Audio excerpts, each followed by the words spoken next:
Então, nós voltamos aqui, já lemos Colossenses, Filipenses, Gálatas. Gálatas, 1 de João e agora estamos lendo Efésios. A gente está no capítulo 4, a gente já leu até o versículo 10.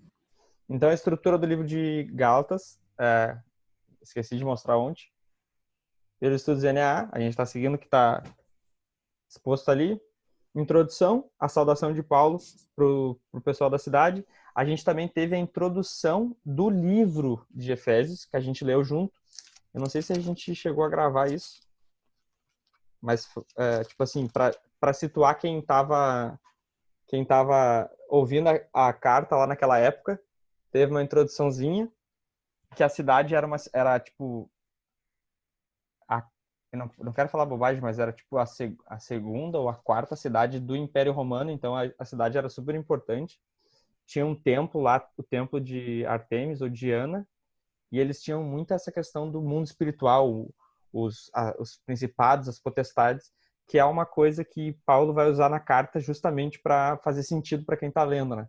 Vai usar as mesmas referências, dizendo que Jesus está sobre os principados, sobre as potestades, ele manda no céu. Beleza. Então ele fala das bênçãos que a gente recebe quando aceita Cristo. Paulo faz uma oração sobre as pessoas que estão em Éfeso. Hoje a gente vai ver também Paulo evangelizou a cidade de Éfeso e depois de 3 anos, se eu não me engano, é o que está na introdução aqui da Bíblia de Estudo, ele manda essa carta. Então, o que os estudiosos falam? Que ele não tinha certeza se quem leria a carta dele eram as mesmas pessoas que ele tinha conhecido. Por isso que ele vai botar se vocês conhecem, se de fato foi pregado o evangelho para vocês, porque ele já não tinha certeza, como a cidade movimentava muita gente, se as pessoas que estavam lendo naquele momento eram as mesmas pessoas que ele tinha evangelizado, tá? A salvação pela graça por meio da fé, capítulo 2. A gente estava mortos nos nossos pecados, mas ele nos deu vida, tem um mas ali, né? A esperança que nós temos em Cristo. A unidade da paz de Cristo, vai falar da parede de separação que tinha entre nós e Deus, que Jesus Cristo derrubou. Paz com Deus, a revelação do mistério do Evangelho, que estava escondido de geração em geração, estava escondido na declaração que Deus fez para a mulher em Eva, estava escondido na declaração que Deus fez a Abraão, que a descendência dele, ou seja, um judeu, Jesus é judeu, a salvação vem dos judeus, abençoaria todas as nações. Então, Paulo percebeu que tinha uma coisa escondida no Velho Testamento, que é o Cristo, né? Jesus, o Evangelho. Aí, Paulo interrompe o pensamento dele, faz mais uma oração, nos ensinando como orar pelas pessoas, né? O capítulo 4 fala da unidade do corpo, ele exorta para a gente ser manso, longânimo, para suportar os outros em amor, preservar a unidade pelo vínculo da paz.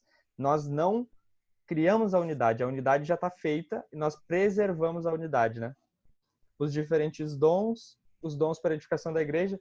Ontem a gente viu que ele levou cativo o cativeiro, uma parte bem complexa, mas que eu acho que deu para entender. E hoje a gente vai ver do 4. Não, a gente vai ver do 11 4:11 até o 24, tá? Beleza. Vamos pro texto. Eita.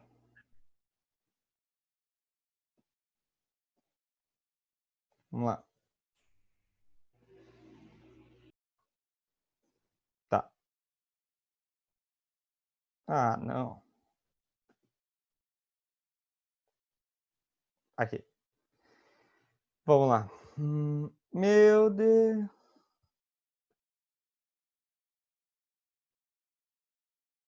Agora vai, eu confio. Confia, confia. Dale. Tá. Olha isso, meu. Saravá, meu. Sai. Pareceu demais.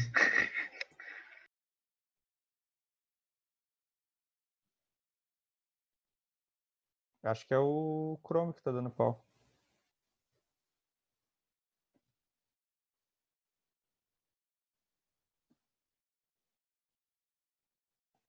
Tá, vamos lá.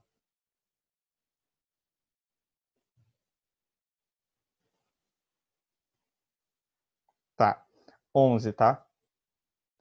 Ele mesmo concedeu uns para apóstolos, outros para profetas, outros para evangelistas e outros para pastores e mestres, com vistas ao aperfeiçoamento dos santos para o desempenho do seu serviço, para a edificação do corpo de Cristo, até que todos cheguemos à unidade da fé e do pleno conhecimento do Filho de Deus, ao estado de pessoa madura, à medida da estatura da plenitude de Cristo, para que não mais sejamos como crianças, arrastados pelas ondas e levados de um lado para o outro por qualquer vento de doutrina, pela artimanha das pessoas, pela astúcia com que induzem ao erro, mas, segundo a verdade em amor, cresçamos em tudo naquele que é o cabeça, Cristo, de quem todo o corpo, bem ajustado e consolidado pelo auxílio de todas as juntas, segundo a justa cooperação de cada parte, efetua seu próprio crescimento para a edificação de si mesmo em amor. Beleza, vamos parar aqui e depois a gente continua. Essa parte aqui, ó. Como a gente viu ontem, ele levou cativo o cativeiro. Uma menção a uma guerra. A gente sabe que o Salmo 68 aqui está falando de guerra, né? Um contexto de guerra. Então, Jesus, como aquele que venceu a guerra, ele sobe e distribui a vitória para aqueles que venceram a guerra com ele. Nós, a igreja, tá? Ele venceu, na verdade, ele venceu sozinho e ele distribui agora os despojos da guerra para nós. Daí, concedeu dons aos homens. Esses dons é o que ele está elencando aqui, ó. Apóstolos, profetas, evangelistas, pastores e mestres. Alguns vão querer defender que hoje já não tem mais apóstolos, nem profetas, nem evangelistas. Daí eu não sei como é que eles fazem, porque daí o pastor tem, entendeu? É uma coisa meio estranha, não faz sentido.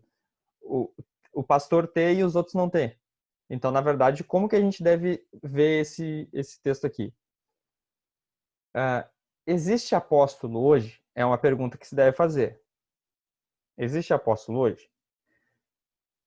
Se eu perguntar a vocês, alguns vão dizer que sim, alguns vão dizer que não, vão perguntar o que é apóstolo.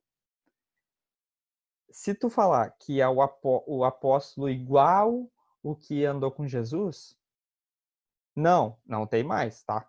Tipo, igual o que andou com Jesus, não tem mais. Esse tipo de apóstolo não tem mais, que viu Jesus, que escreveu cartas escreveu cartas não. Na verdade, a gente tem Lucas, que não era apóstolo e escreveu o evangelho. A gente tem Marcos, que escreveu em cima do relato de Pedro, é o que a tradição fala. A gente tem o livro de Atos inteiro foi escrito por Lucas, em cima do relato de Paulo, né, do que Paulo e ele fizeram. A gente tem o livro de Judas, que é o meio irmão de Jesus. A gente tem o livro de Tiago, que não era apóstolo, era meio irmão de Jesus. A gente tem o livro de Hebreus, que vai se colocar como aquele que nasce depois do tempo. Então, não é necessariamente que só os apóstolos escreveram. Isso é uma falácia desse time que tenta dizer que não existe mais apóstolo hoje. Como que eu vejo esse texto, que tipo assim, as pessoas que eu respeito veem esse texto, colocam os apóstolos como semelhante a missionários. Entendeu? A gente fala no PDVM, na classe de cristão contagiante, que é a classe que está acontecendo hoje, que existe uma diferença entre fazer missão e fazer evangelismo.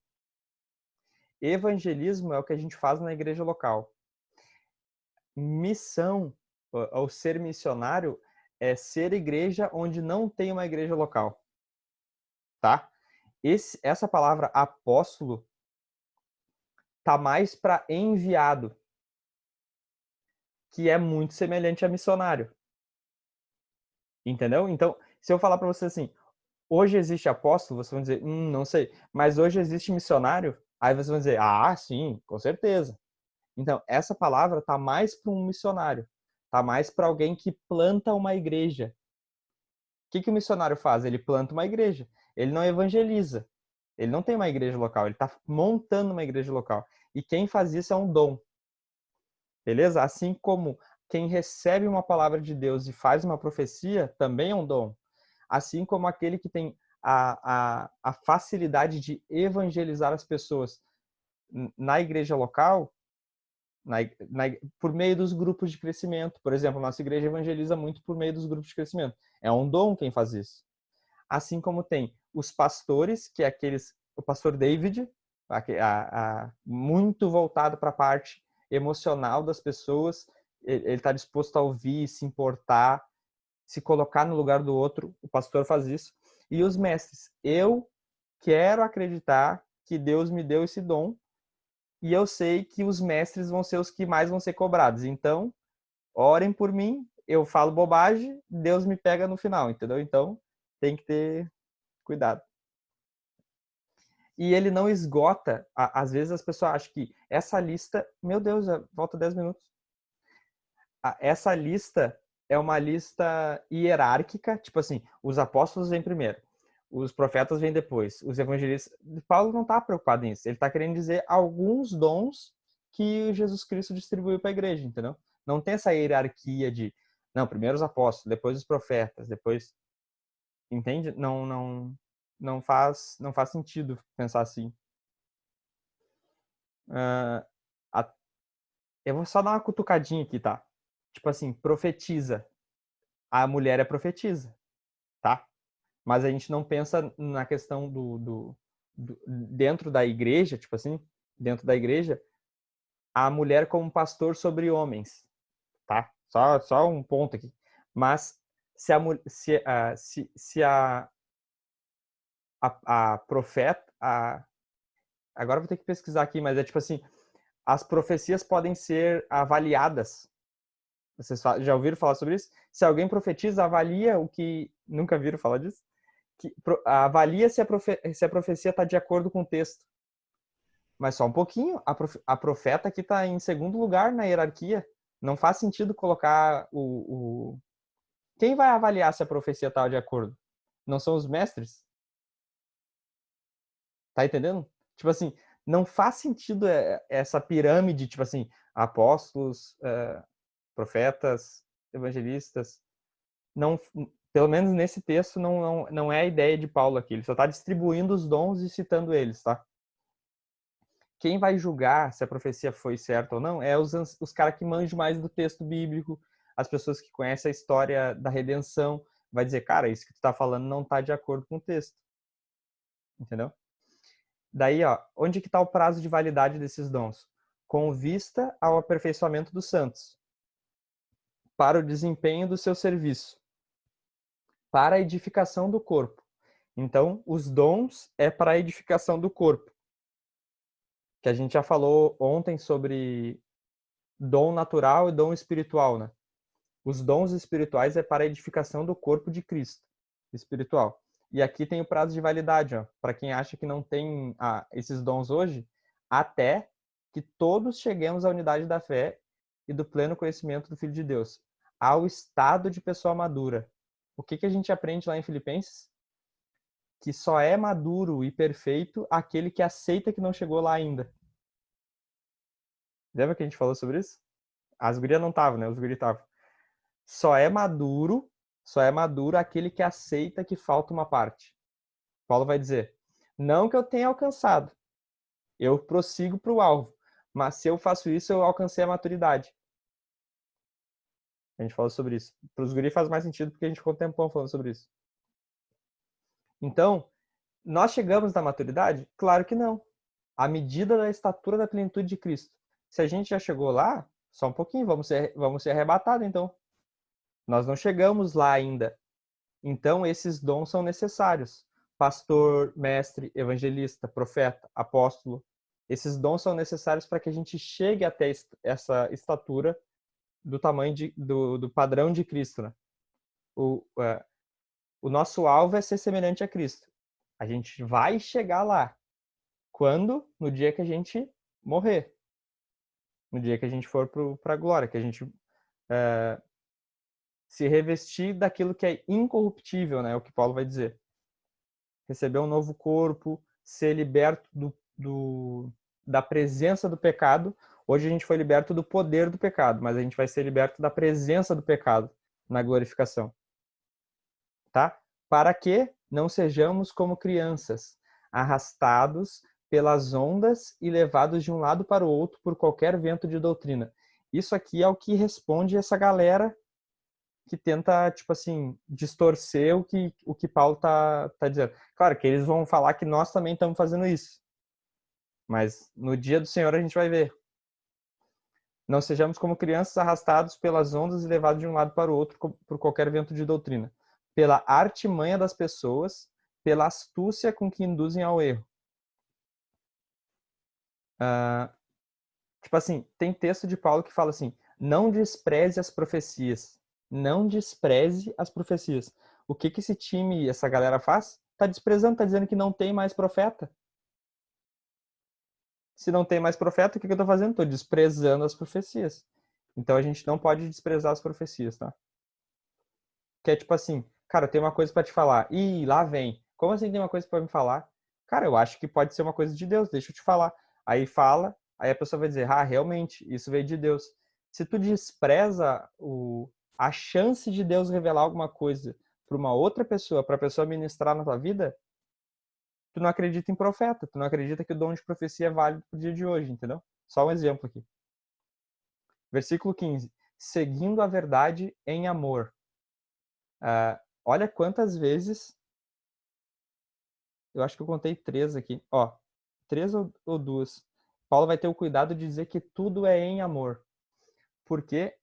Porque no capítulo anterior, até que eu falei que eu esqueci de dar ênfase, o vínculo da paz. Deixa eu ver se tem vínculo aqui. Vínculo da paz, ó. Esse vínculo é o amor. O amor é o elo perfeito. Lembra? Eu acho que é... Onde que diz que o amor é o elo perfeito? É Efésios 5? Depois a gente vai ler todo o Efésios aqui, né? A gente não chegou lá ainda.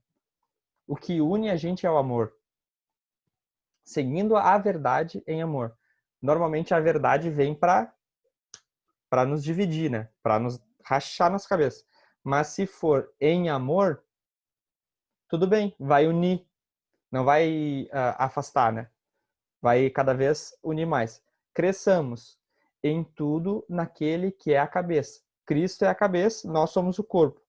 Seguindo a verdade, que é a cabeça é a verdade.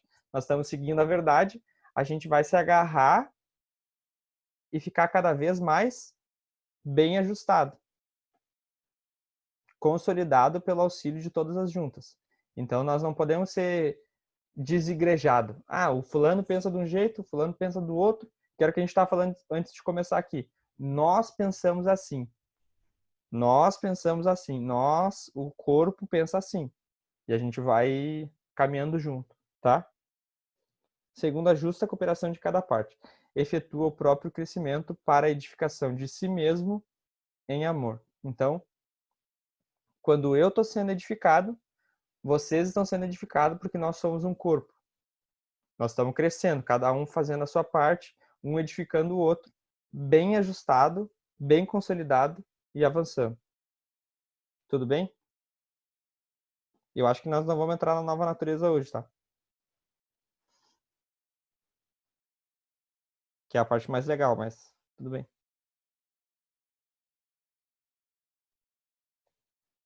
Beleza, eu vou parar de gravar aqui.